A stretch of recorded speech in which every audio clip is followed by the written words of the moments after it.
Le New Space bouleverse les règles du jeu de l'industrie spatiale selon la nouvelle étude de la collection Xerfi Innov.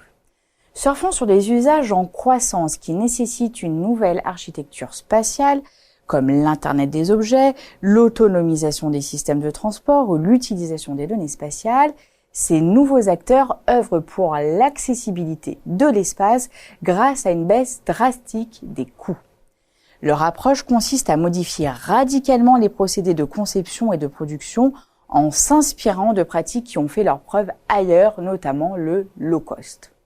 Certains s'appuient sur des technologies de rupture, au développement par nature incertain.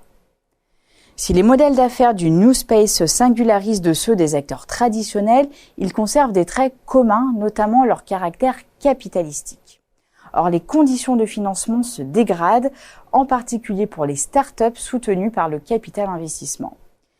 Et les crédits publics ne peuvent pas toujours prendre le relais. Selon nos experts, une période d'écrémage va donc sans doute s'ouvrir avec des projets mort-nés et de nombreuses défaillances à la clé. Dans ce contexte, quelles startups se révèlent les plus solides et prometteuses ?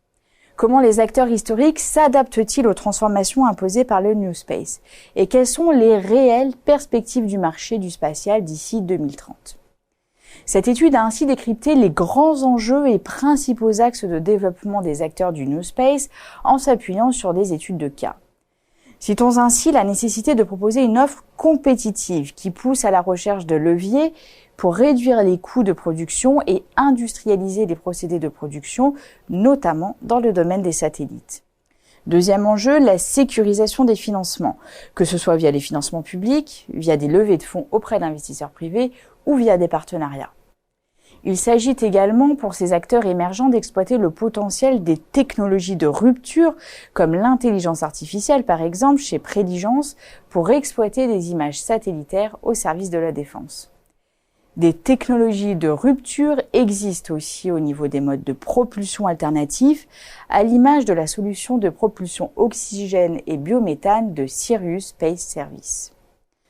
Bien d'autres analyses sont à retrouver dans cette nouvelle étude Xerfi Innov sur le New Space pour anticiper les évolutions du marché du spatial à l'horizon 2030, analyser le positionnement de plus de 120 acteurs et comprendre les transformations induites par le New Space.